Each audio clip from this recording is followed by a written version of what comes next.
What do you believe right now that's making you feel this way? And when you analyse it, you realise how irrational you can be at times. Every single one of our major customers and minor customers all shut their doors overnight. It's not sales per se, but the outcome of it is because people get to know you, they get to see you. But, you know, what's the culture like at the business? What do we stand for, the values? I've got to tick that box on my personal development program I don't really want to be here.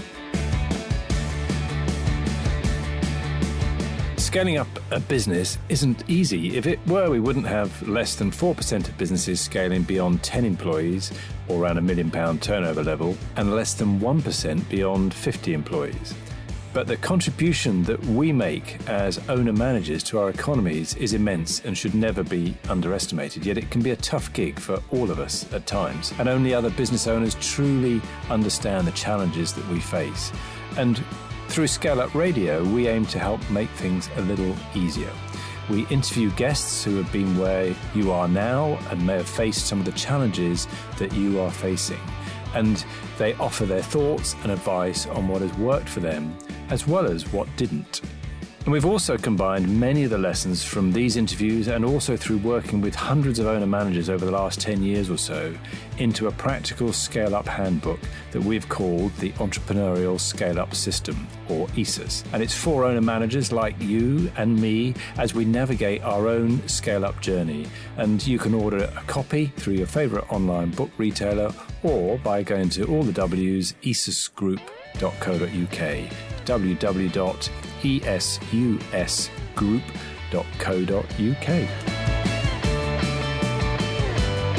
Adapt and overcome is probably the theme of this discussion on ScaleUp Radio. And today I interviewed Antony Thompson, who is the co-founder of something called Loopin. And they have a great mission, which is to provide 1 million managers by 2030 the ability to reduce burnout and attrition in their teams with the help of AI. So no surprise, Loopin itself is a tool based on AI that helps managers to manage all sorts of aspects of resilience, burnout, but essentially around high performance teams. And this is a fantastic and fascinating discussion.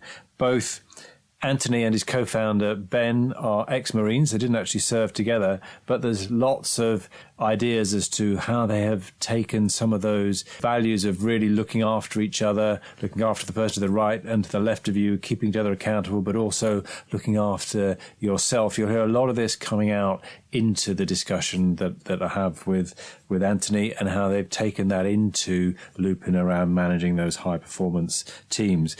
Lots of great parts of the story, including how they nearly ran out of money. They were with 9 days left before they would run out of their £240, I think he said they had left in their bank account when the investment money came in. So quite a roller coaster of a journey, which I think takes us back to that adapt and overcome and that resilience. Lots of discussion around people here. So you might like to take our checklist on leveling up your people, your team, give you some ideas, some of the things that Antony talks about, and some other things as well there. You can just check how you're doing against what we consider to be great aspects of building your team habits. Welcome to another episode of ScaleUp Radio. I'm here with Antony Thompson, who is the co-founder of Loopin. So Antony, welcome to ScaleUp Radio. Absolute pleasure to be here, Kevin. Thank you very much for inviting me on. Oh, my pleasure. Great to have you. Really looking forward to this chat. So Loopin, tell us what is Loopin all about? Loopin is all about data. It's a human-centric data analytics company. And it was born out of the pandemic. It was born out of a problem which we noticed when it comes to companies gathering their data to inform what they do with their people. All of the data was captured via engagement surveys or data points which were open to too much subjectivity. And actually what you then end up having, if it's not regular enough, if you don't have an ability or don't have the ability to identify trends, you have lagging indicators. Mm-hmm.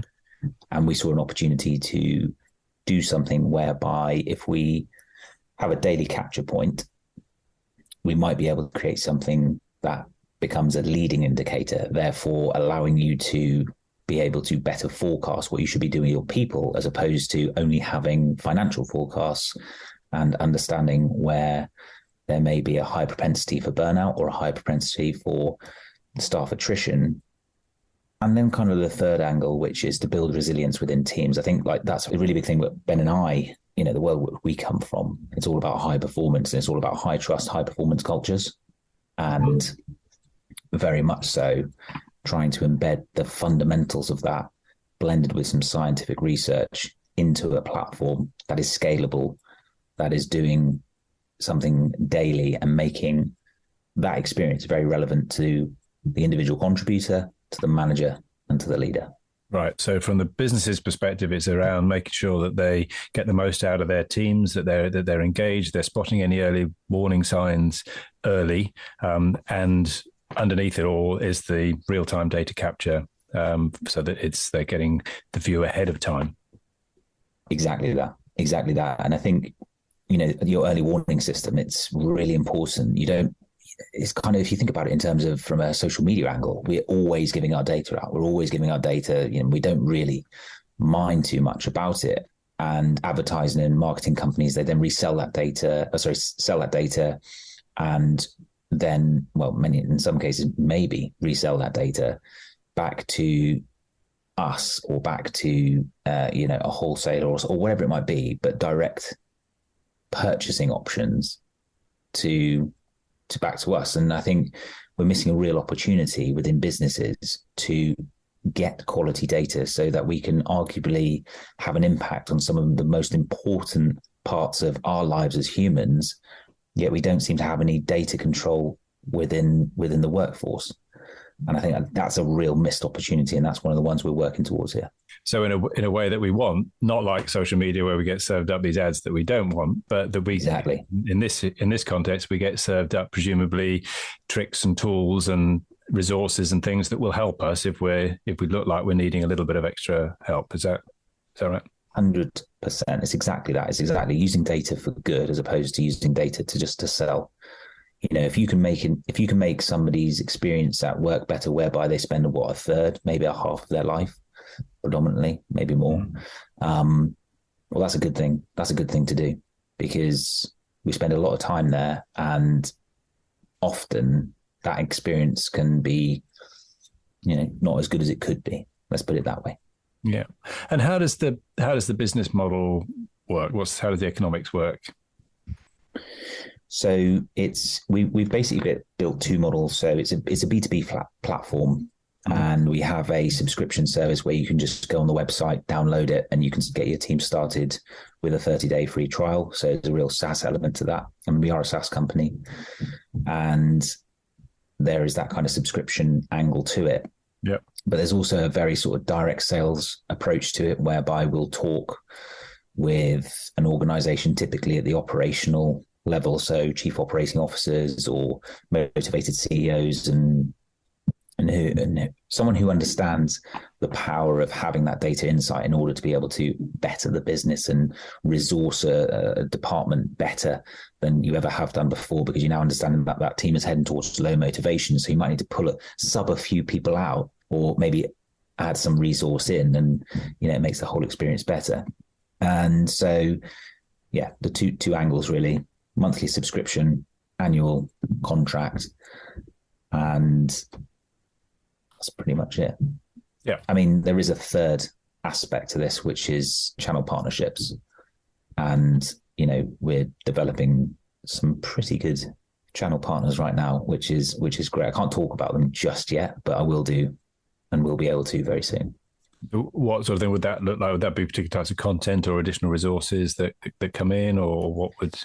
No, think of it more as a company would take our platform, layer it on their own platform to give it back to their customers. Yeah. Yeah. Very good. So almost white labeling it to an extent there. In effect, with some Loopin colors. Very good.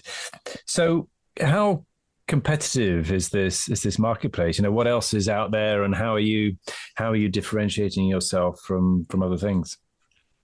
Really interesting question, because we thought that we had loads and loads of competitors, and we did a big piece of, go to market work last quarter and really kind of nailed it down to like, maybe there's 2 or 3 other competitors out there trying to do what we're trying to do. I think the difference is that, and this is just being truthful, is that the experience that we've had about high performing teams blended with the these academic partnerships, that we have with the science department at Cardiff Met University is kind of separating us away from, we know what high performance looks like and feels like because we've operated in some of the most extreme of conditions and understand really what the basics are of high performance in a team, looking after the person to the left and to the right of you and really feeling that. And then also, qualifying that with scientific research on how do we really help build resilience and performance within teams. And I think, are there any direct competitors now that we're an AI company, now that we're about to release our next version of the AI company? No, that there actually aren't. Competition has come from being pigeonholed into the wrong bracket, in effect, into the wrong box. Right. And we've often found ourselves competing against like HRISs and other HR software. And we're simply not an HR software. We know that we're a very operationally led intelligence platform, like I say, a human-centric data analytics platform. And with the power of that data, with the power of those that data capture and data activation, you can have a massive impact on your operations. Maybe we can talk about that a bit later, but I think operations is one of the things which we, again, we come from a world where everything we used to do was operationally led. Well, let's because we haven't introduced that yet. So I know it's you and Ben are the founders. So tell us about that background then, because you've hinted at it a couple of times. Yeah, must mean I can't leave it alone. We spent 10 years in the Royal Marines, but in that time, and I think this is, a lot of people make this assumption, is that Ben and I didn't know each other at all in the Marines. We only met after the Marines, but 10 years in the Royal Marines, a couple of tours. I spent a lot of my time in intelligence, and that was I loved it. I really enjoyed that. And the kind of reason I went into the Marines was because I was pretty much failing at every area of my life pre-joining the Marines. I was in the wrong crowd, or they weren't necessarily the wrong crowd. They just weren't the right crowd for me to help me sort of flourish and develop. Right. And nor did they share same or similar values. And I think I was just desperate to find a group of people or an organization where I went in and shared similar values with those that I worked or were going to work around. And I think that was a really sort of pivotal moment in my life. It's where I grew up. It's where I did my adulting quite rapidly. I loved it. And to be honest with you, had I not been medically discharged, we probably wouldn't be having this conversation today, in truth. So it was an involuntary, I didn't leave voluntarily. I was unfortunately medically discharged. And that must have been tough. Oh yeah, no, 100%. I think it was tough and compounded by the fact that I didn't have any job prospects post. And also I had like an entire family to look after. Right. And you'd build your identity around being a Marine. That's a fantastic question or observation. Yeah, I really had. And I needed to get a lot of guidance around how do I close the page on that chapter and create my new chapter based off the experiences that I'd learned in that time in the Marines. And yeah, you make I remember going through that one of the guys that I sought help from a mentorship perspective really helped me articulate my values and how those values could then be translated into value within the workplace. Because up until that point, I'd put in plus 256 job applications, or around about 256 job applications, and had like 33 iterations of my CV, and I was just getting no success at all, going into interviews and trying to say, look, if you give me something to do, I will go and do it. And of course, that's not really how you get a job, because people don't understand that. And I think, but it was genuine. It was genuine. It was like, look, I'm very, outcome focused. If you want me to get something done, if I can't do it, I'll pull people in and we'll get the mission completed. And that, and having somebody really say, well, that doesn't really wash, and people don't really resonate with that. How can we tell that story differently? And through that, I then ended up networking and actually finding a position as a management consultant, which was great. Really good experience for me. Excellent. So fast forward, we got just going back to where we were in terms of the relevance of your marine background, Ben's marine background to Loopin and what you're doing now in high performance teams. I think we can guess at what some of those things might be, but what's the relevance? What's the link? So it's around awareness. It's around awareness of each other. It's around this thing called decentralized support, which is something perhaps Ben and I have coined, but very much, we've thought about the ins and outs of what does that actually mean. And this decentralized support is really saying that you've got a team of 8 people and they are responsible not only to themselves, but those within that team. And the true responsibility doesn't necessarily go outside that team to look after one another. And you're always built to look after the person to the left and to the right of you. But equally, what's also at the same time really drilled into you is resilience training. And if you look after yourself, you won't become a casualty to the others around you. And they will be doing the same for you. And it's kind of like, if I look after me for you and you look after you for me, it's that really strong ethos that everybody gets and go, I'm going to keep myself at this standard or these sets of standards. So that's a really big thing. The standards and values are really, really, really crucial when it comes to a high performing team. The ability to, have that accountability amongst the team and completely be free to speak and openly about it is the kind of determining factor between a low performing team and a high performing team. And a few other things, of course. And I think what we've really tried to articulate through Loopin is bringing to the forefront this awareness of your team members, the awareness that, sure, Kevin might not be 100% today, but I know that Kevin's not 100% and I want to support Kevin when he's operating at 50%, and I'll sort of backfill because I know the day when I'm not feeling 100%, Kevin's going to do the same for me. Yeah. And really bringing that and highlighting the benefit to that tight-knit bond that you share with the people that you work with, because actually you're all working towards this common goal, this objective. And you're communicating, communication is so vast, isn't it? There's so many dimensions of communication. And actually one of those bits of communication is, do I have an awareness of where my team member is at, or don't I? And even if I do ask them, would they be truthful with me, or would they just say the common, hey, how you doing? Yeah, I'm okay. What does that tell? All of that tells us something.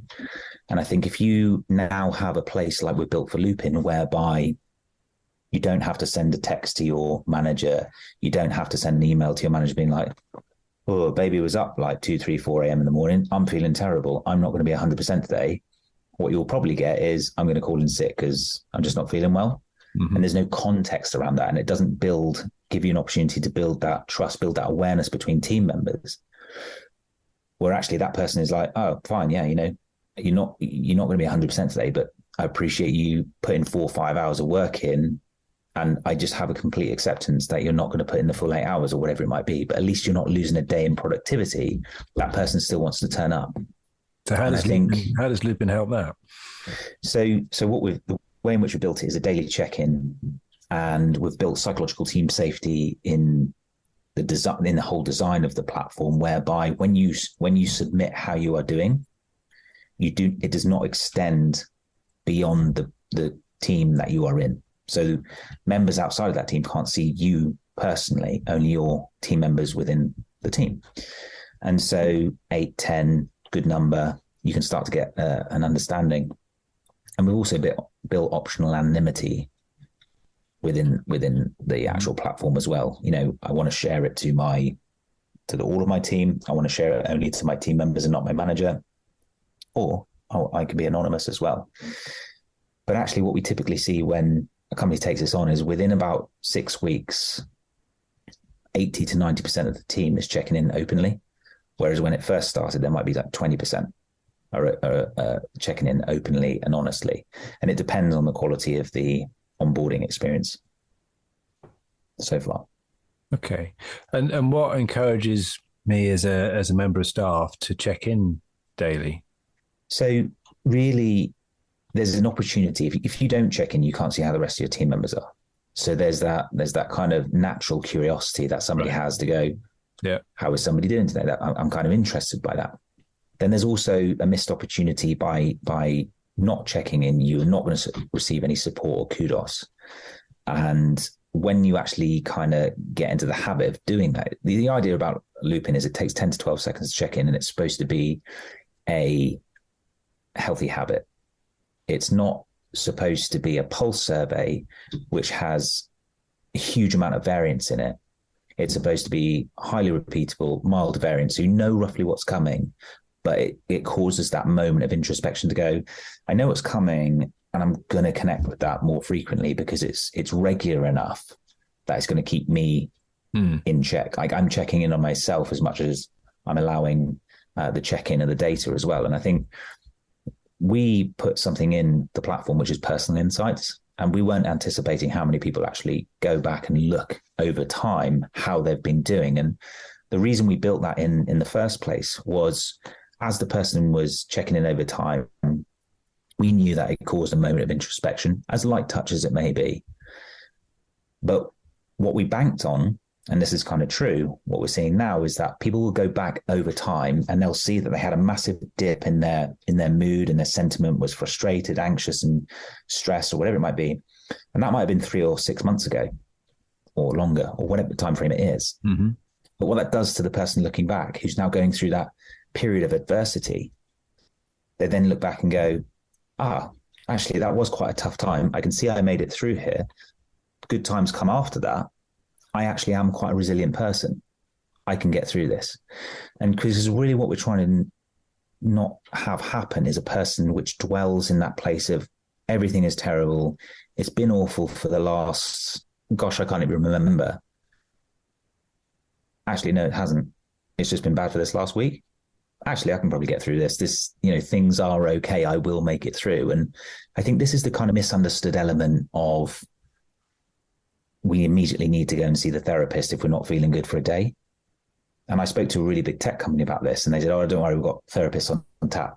I said, really? Are we looking at that as the actual intervention when someone's not feeling great?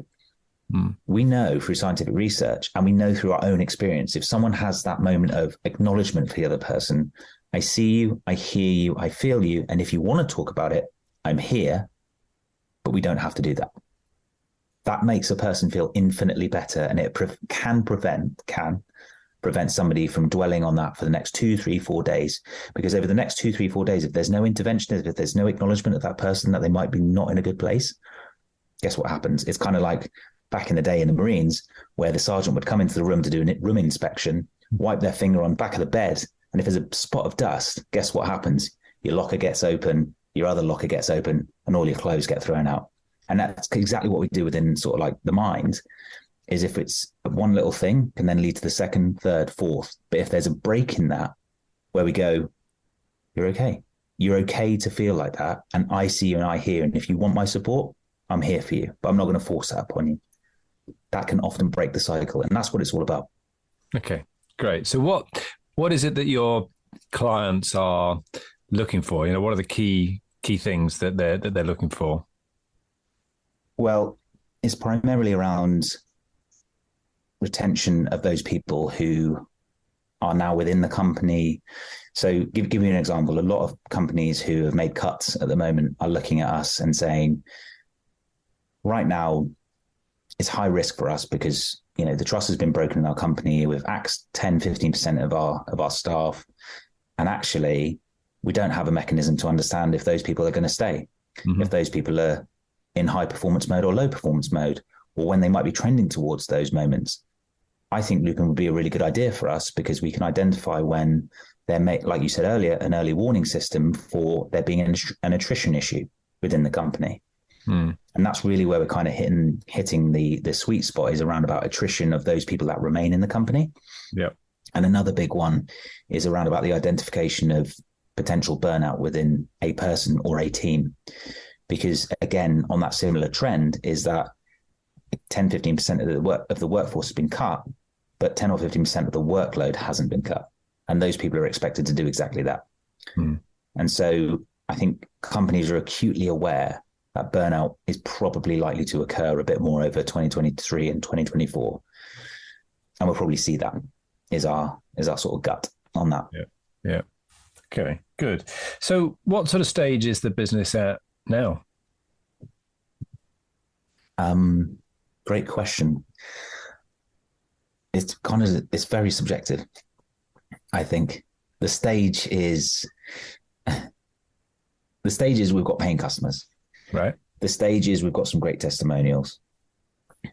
The stage is we're managed to stay long enough in the game for a kind of convergence of technologies to allow us to embed other AI elements into what we have presently and also our data set, which can allow for a pretty powerful version of something that we've got in. It's kind of hush at the moment.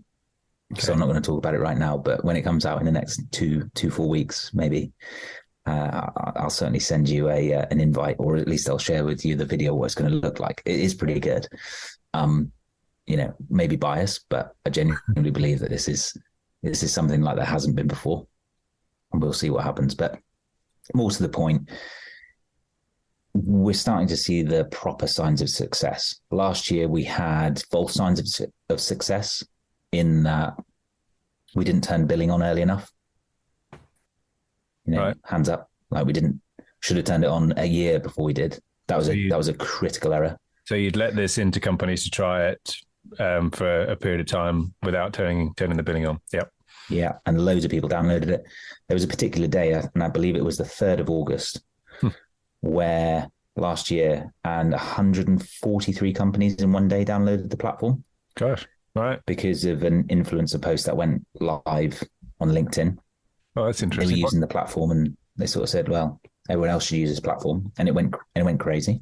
Great. What kind of influencer was that then? Who?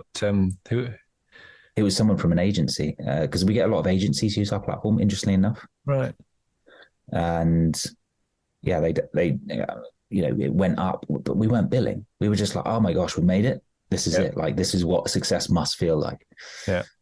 And then, because we were ill prepared for that, we didn't have our onboarding squared, and so on and so forth. We started to see pretty heavy churn only 20, 30 days after that. And and obviously that causes, a real loss of morale, because you think, and then you think, yeah. So, I think, I don't know if this is a value point as well or anything at all, but I think if you're building a startup, turn on billing ASAP. Right. Even if it's just £1 per person per month or whatever it might be. It's really important to begin to understand who is paying for your platform and who is not, because there's tons and tons of people who will download it for free, but actually when you turn on billing, they kind of just get lost in the ether, and that's that. Yeah, and equally, they can sometimes turn out to be your nightmare customers, can't they? They're the ones that start complaining, start taking time. Funnily enough, perhaps more than the ones that have made the proper decision that is right for them and committed some money to it. Yeah, I think that's a great word. There is commitment. That's one of the things which I've, not ever doing this before, is I've always felt committed. Ben's always felt committed.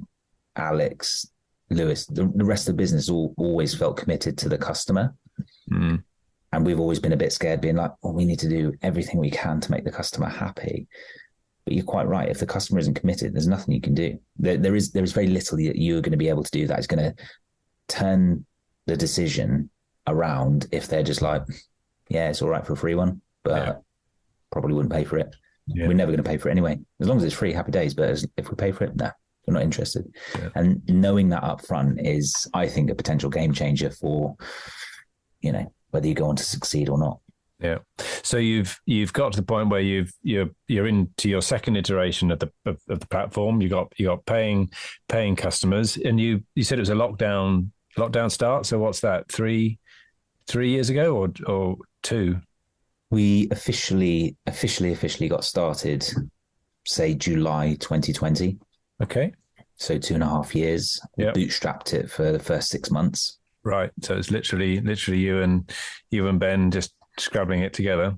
Ben, Alex, and myself, right, and a couple of other outsourced designer and a product person as well. And we bootstrapped that because our previous business was, pretty good. We'd managed to make it into multiple 6 figures within the space of 18 months, and we were doing great. And the pandemic just completely axed our sort of success curve, if you like. But hey, being in the Marines, it's adapt and overcome. All right, it's kind of built into the ethos of who we are. So we took what the successes that we had and just put those forward into something, and that something was Loopin. And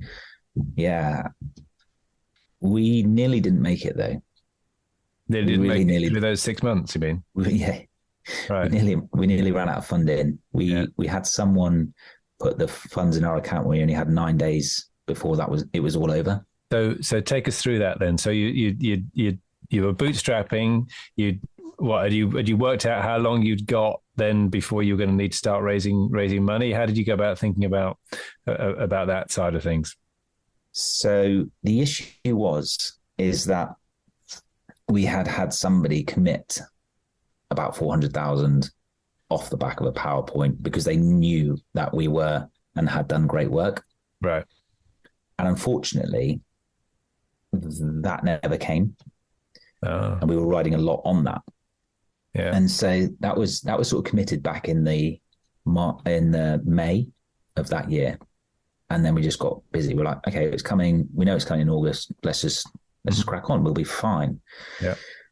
And obviously when the money was due, we'd already spent like 30, 40K getting everything set up. We'd hired these people in anticipation. We'd laid, in effect, just laid the trenches because we were so expecting that this money to come. Yeah. And we kind of found ourselves in a rock and a hard place. The money didn't come as expected. We left it 2 weeks, didn't like to upset anyone and ask for it, kind of naive in business, cards on the table. We were really naive in business, and maybe that some of that naivety helped us actually start the business. I think if we would have really known about the risks and the pain, probably wouldn't have started it. I think there's a lot of us that might say that. Yeah, 100%. And every 2 weeks it was a bit like, oh, is the money coming? Yeah, unfortunately, it's been a delay, and it's on its way. Another 2 weeks pass, a week pass, and then it went from every sort of 2 weeks checking in to every week checking in to almost every day checking in and going, is that money coming? Because we really need to know. And so we got to the end of September, and we'd obviously committed quite a lot of our resources to this, and the money still hadn't come in. And Ben and I were just like, we better go and create a deck because this doesn't look like this money is coming, and we do not want to rely on it and get caught with our trousers down. Yeah. And so we did. And we started to speak to loads of angels. We probably spoke to about 30, 40 maybe angels. And one of the ones which we thought we were going to have a success with got us back on the second call just to basically tell us how much he disliked the military and that we were going to fail. Oh. So that was awesome. That's just stuck in my mind. That'd probably never leave me, I don't think. Right. And that took up all of October. And how did you go about finding those 30 angels to send your deck to? Literally just typed in angel on LinkedIn, Angel Investor LinkedIn. Just found them all through LinkedIn. Phoned everyone in our phone book. Who do you know? Who can you introduce us to? Network. Mm-hmm. And yeah, that's one of the things which I learned very quickly, just going back to leaving the Marines, is network is everything. And ever since that day, I committed to building a network, quality network. Yeah. And yeah, by the end of October, we were kind of just a bit like, that was hard and we've got nothing to show for it. So we've got the team in, we called them in sort of maybe really, really late in October and said, look, we kind of messed up. We kind of spent all the money and we've only got maximum 2 months of runway left. If you want to leave, the door is there, and we totally understand that. We really do understand. No hard feelings, and we'll just, call it quits. Mm-hmm. And the team turned around and said, no, it's fine. It's all right. You'll figure it out and let's just get back to work. And it was a bit like, right then, let's go and do that. Yeah, no pressure then. Yeah. Yeah, exactly. It was kind of our get out of jail free card, and no one took it. And so then there was an absolute requirement for Ben and I to just go all out. And actually, Jack, who had been with us in our previous business, went home, told his dad, and his dad said, actually, I know a mate who is working up at this chap's house who I think has just done quite well. Maybe I should have a chat with, let's call him Dave. I can't remember his exact name. I'll have a chat with Dave and see if Dave can, shed some light on if this person has got a bit of spare capital kicking about. And so Jack's dad, he speaks to Dave, and Dave speaks to Paul, who's now our investor. And Dave says, oh, yeah, actually, Paul wouldn't mind a conversation. Yeah, he'd probably be quite up for it. It's pretty random that he got it, but he's happy to have that call. And so he calls Jack one day, and Jack's like really, really young, incredible high performer and high achiever, but really young, super inexperienced in this type of field, as was I really. Kind of picked up the phone and was like, hello, Paul? Paul said, whatever he said the conversation was, and basically said, look, I'd be happy to get on a call and find out a little bit more. Kind of like the idea that these two are veterans, and, they've completely taken an absolute gamble to try and make something work. Kind of have sold my own tech company as well. Happy to have the call. So we get on this Zoom call, and, as I'd done before, Jack was next to me. I was there. I was like, Paul, this is what we're going to go and do. This is where we're at. And, it took about 20 minutes. And at the end of it, you just sort of sat there and just sat the whole way through, sort of nodding and, okay, okay. Not really saying much at all. And I was kind of a bit like, don't really know how this is going. Is this going well? And he said at the end of the call, and he said, well, thank you very much for that. That was a really good brief. Would I invest in this? And it felt like 5 minutes before he said his next word, and reality was it was probably about 5 seconds. It sounds like Dragon's Den, and it's like you don't say it. It was. I was kind of like holding my breath. Jack and I were just sort of like holding, going, "What's he going to say?" And he said, "Yes, I would. I would invest in this." And it was a bit like, oh my God. I remember Jack and I just holding our hand, being like, "Yes. Actually, somebody wants to invest in this. Maybe we stand a chance of success." And yeah, that was kind of, we managed to do due diligence really quickly, and the money came in 9 days before there was zero. I think there was about, if I look back, maybe £240 left in the account. Wow. For 6 people, and it came in, and that's when we really, really started to go hard and fast. January 2021. I'd say that's when we really started the business properly. Yeah.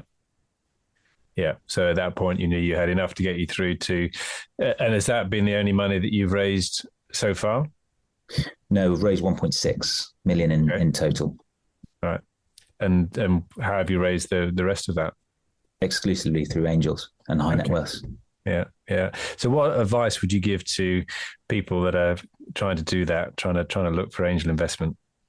it's a numbers game, which is what everyone says. Mm-hmm. Do you know one of the things which I really find interesting about advice given and the experience that I had back then was, I think it's probably even different now to how I don't think you could use LinkedIn the way we used LinkedIn back then, because LinkedIn has turned into a bit of a beast over the last year. I'm sure you would agree. And you get everyone messaging you going, hey, I want to connect because I want to sell you my platform or whatever it is, but I'm going to call it a partnership. And I think, that would be a difficult route to go down. I think realistically, the best and smartest move was phoning everybody in our phone book. Right. Just being relentless in that. Okay, who do you know? Who can you introduce me to? Who might know who? And trying to really identify maybe 3 or 4 levels into the network, somebody who had done well with a business, who has a bit of spare capital and is willing to or wanting to invest. And actually more came from that, from the organic network than, in fact, I'll be just totally honest, in our entire business, more has come from our organic network than anywhere else. Right. To date. So I would say organic network is the way forward. Work really hard on that. But I think when it comes to networking and relationship building, I think if you go into it going, what am I going to get out of this? You're going into it the wrong attitude, as in maybe you don't have a very good network to begin with. So how do you build it quickly and in time to find somebody within your network who would maybe invest? We never did accelerators. We never did incubators. Yeah, I'd probably say that's a pretty decent way to go. Bootstrapping definitely is I think a sensible route. If you've got something that funds something else, if we could have done that and we could have carried on doing what we were doing, we just took a decision not to do it because we thought it was going to detract our focus away from what we were doing, which was, in hindsight, really dumb. And we could have probably kept going on the other thing and funding our tech platform. Yes, it might have been slower, but hey, you live and learn. And I think that, bootstrapping it if you can is probably the way forward.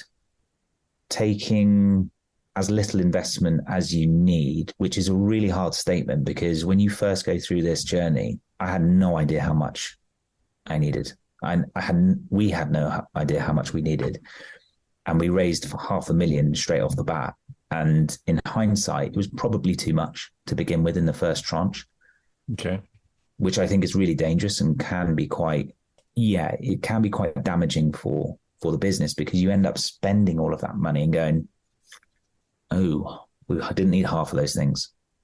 Yeah. And that's painful to learn for anyone. And actually, I feel a great responsibility to those people who have invested in our company. That's a really hard lesson to learn. And I'd love to not have to do that or go through that again, by knowing and hearing and surrounding myself with people who have done it. Actually, that's a really good point. And maybe it's one for later, actually, when it comes to surrounding yourself with the right voices. Oh, let's do that now. No, let's do that now. I think that it's super easy to listen to the wrong advice. And one of the things which I've found most difficult as a founder is the level of noise. It's absolutely deafening. And it's really hard to know who to actually listen to about building a tech business. And in the first year, I don't think I spoke to another founder who had built a successful founder who had built a tech business from the bottom up. Right. From like day one. And I wish I had. I really wish I'd spent time having someone on an advisory board, having somebody going, hang on, you don't need you don't need somebody to come and film you. You don't need a marketing person this early. You haven't even got a product yet. Great, you're doing it for the brand. But at the end of the day, is that really where we need to go with it? Things like that would be very, very helpful. Understanding how to build your sales engine would be very, very helpful. So from a sales perspective, that's super helpful. Yeah. Because one of the things which we thought we were for a long time was a typical product-led growth platform, and thinking that and finding that too early or believing that too early is really damaging, because you put all your efforts into marketing, but actually, of course, you don't have enough resources, and I mean cash, to pump 100, 150, 200K into marketing, which is kind of the level you need to actually really turn the needle on making that brand. When you kind of half chuck 5 or 10 grand at it, and maybe 20 grand over 6 months, it's really half cocked attempt, and it's just you don't get the full effect. And I think that's damaging as well. So you need to just, it goes back to the point, surround yourself with the right voices, get your advisory board squared with at least a tech founder who has done this journey before. Very good, very good. Lots of interesting stuff. I think we could probably go on for a long time. We're just thinking of the time now. What's it going to take to win in this market, do you think? I think with AI as it is today, and AI really taking hold the end of the last quarter, it's you have to be in. I think you're going to struggle not to be in that space. So what does it take to win? Gosh, that's a really good question. Not one I've had. I think it takes to win. And if we're talking about being a founder being a tech founder, I would say that the thing that is the sort of key differentiator is resilience. It's just not giving up, just because it is hard. And I've spent 10 years in the Marines, and I've done, arguably the hardest training around the world, basic training around the world, twice. And I say twice because I went back in to do it as an officer as well. I went back into training stupidly. I must have always been a glutton for punishment. I still am, maybe. Yeah. And I think there have been so many occasions where it has been truly, truly hard, and you've just gone, I'm not sure why I want to do this anymore. And that's just me being really, really honest. Yeah. But then there's something which keeps you going, and that could be the vision, that could be the mission, or it could just be a combination of the both, and your personal set of standards, your personal set of values of I'm going to do this. I'm just not going to give up. I think resilience is a big, big differentiator between that and as you say, winning or losing. Yeah. Blended with surrounding yourself with some of the smartest minds that you can in your business. That's going to be the differentiator. And not assuming that whatever you build is going to last much longer than 2-3 months, because you always got to be working on the product. I don't think you can. It's hard to build a sort of timeless product now. Yeah. Really hard. And even with AI, has just made that 10x harder, I think. Yeah. So this question might be really difficult given the speed things are moving in technology and stuff. But if you and I are talking in 5 years' time, what does success look like for you? What would you count as success over that period? So what was it in 5 years' time? It's 2028, isn't it? Yeah. So 2028, I would like to have got almost 75%, 80% through our mission. And our mission is to empower 1 million managers by 2030, the ability to reduce burnout and attrition within their teams. And so I'd like to have said that we are helping 750 or 800,000 managers around the world with exactly that mission. And the reason why we stick to that mission is because it can come in so many different forms. The business, our platform won't look anything like what it does today. And I think that's exciting. And I think that's what it should be, because we should always be looking to progress to the next level. But yeah, if we can maintain course on this mission, I'll be really content. Yeah, Ben will be as well, and the rest of the team. I think that's a great mission, because it does what what Jim Collins says a mission should do, which is it makes us think expansively about all the things that we could do, but at the same time, it helps you to reject some of the things that you might not do, and it's not reliant on particular type of technology or something, because as you say, things will change and the final solution might look very different, but that mission you can still hold true to. 100%. Very good. So what might get in the way of you achieving that, I think? Always, it's a delicate balance between growth, demand and funding, and I suppose the willingness and passion of those that you bring alongside you on the journey to stick with it and see it through. I think that's potentially the thing that could get in the way. Yeah. Is that it's going to be a hard slog. It's been a hard slog. It's going to be a hard slog. But then I think that's something great, because I think when you create business, or certainly from our perspective, my perspective, is that this should be contributing in a way. We should be able to create something new. We should be able to contribute something back into the economy or social impact or sustainability or something like that. And I think one of the key things which we're really driven by is sustainability within the workplace. And that's like almost like a sub mission to, and it's more really of a vision in the respect of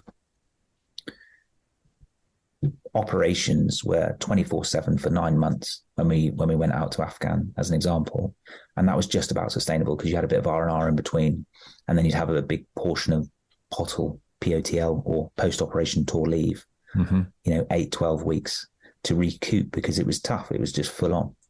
And actually business in many, many ways is like being on operations without the respite. Yeah. And that is why people are burning out. And that is why people, having heart failure and all this type of stuff, because it is an absolute slog. It's not sustainable. And I really like seeing, things like the 4-day work week gaining momentum. It's something which I'm interested by. Again, proof points, I think a big study happened this week. I think that was pretty compelling in terms of what came out from it. And I think that is a good thing for the future. And it shouldn't be looked at, back in the day, I used to do 6 days a week, whereas 5 days of someone's week now is just on this laptop, just being over digitalized. The brain power required for that is insane. Yeah. And I think that we genuinely with Loopin want to really contribute to the sustainable workforce. I think it's sustainability in the planet is absolutely crucial, but also sustainability of our people within the workforce is equally as crucial. And so those are kind of the things which will keep us going when the times are tough, is knowing that we have a responsibility to actually see this thing through and complete the mission. Very good. Excellent. Love it. So are you up for just a couple of quick fire questions? Let's do it. So if you could go back to your younger self, what would your advice be? Probably, how young are we talking? Pick a point that you'd like. I wish I'd done better at school. I wish I'd been more interested at school. I found school very difficult in high school. And so it's not very helpful to say, go and do better at school. How could I have done better? I think I could probably could have diagnosed myself with a few things, or got that diagnosis, or different support, or found a different school or something like that. I don't know, but I think I would have changed my school environment for sure. Yeah. All right. Brilliant. Which is probably a classic. Don't get it too often, actually, but no, good.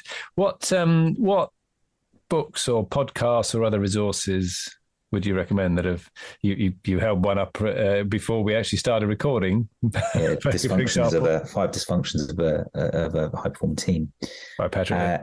Definitely one of those. That I think one of the books which had a huge impact on my mindset was The Compound Effect by Darren Hardy.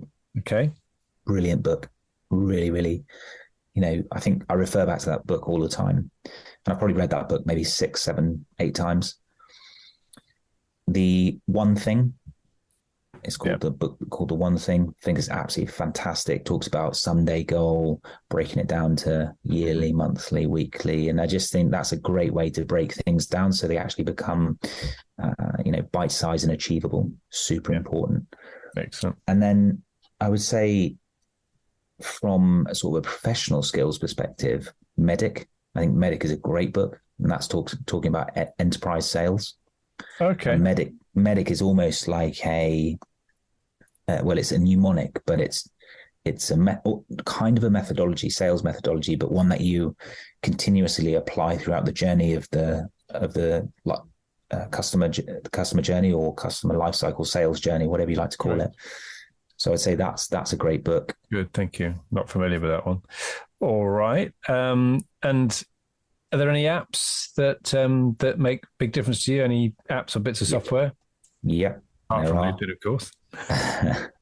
There are Things on my Mac. It's called Things, and it just helps me prioritize in a really great way what work needs to be done. It doesn't allow my to-do list to run out of control, and I can set different calendars. I would say that's a brilliant piece of software. I'd say what's changed the game in the business is HubSpot. Yeah. Definitely. Really rate HubSpot. I think it's a great platform. Yeah. And in my personal life, I love Duolingo. Okay. Yeah. Really love Duolingo. I've always loved languages. I think if you can, speak one or two more languages, like that's a great thing because you'll have conversation in ways you've never had before. And do you know what's really interesting, actually, just on the language point, completely off piste. But I had a few friends for dinner last night, and their 9-year-old said, "Dad, why do we have so many languages around the world, yet we all laugh the same?" And I was like, "Oh, hang on." And just what a great that moment. What a great question by a 9-year-old, I thought. So, love it. Very good. And what's your most successful lead generation tactic? I mean, you mentioned networks before, like big organic, but what would you say is your most successful way of getting new clients? Panel discussions, podcasts, right? Yeah, talks. Yeah, probably. Yeah, I would say has been best for lead generation for sure. And then secondly, Sales Navigator in LinkedIn. Right. Yeah. Okay. Brilliant. It's been absolutely fascinating, Antony, and I think we could, I know we could speak for at least another hour. So really, really interesting. How can people get hold of you, find out more about Loopin if they'd like to? Yeah, of course, you can fire over to the website, www.letsloopin.com. Because we couldn't get Loopin because it costs about 750,000 from someone in Shanghai province in China. Right. So we can't afford that yet. Letsloopin.com, or just find me on LinkedIn, connect with me and have a conversation. I'm pretty affable on there. Fantastic. And we'll put that in the show notes. So Antony, thank you very much indeed for being my guest today. Thank you very much, Kevin. Really appreciate it.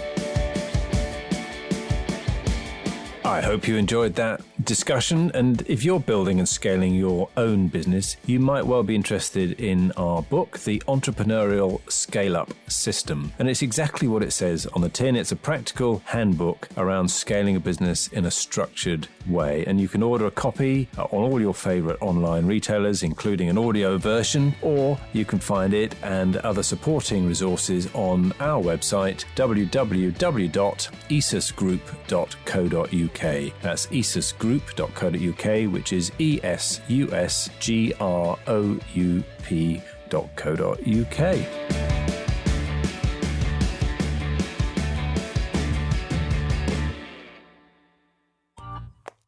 This has been a Monkey Pants Productions podcast.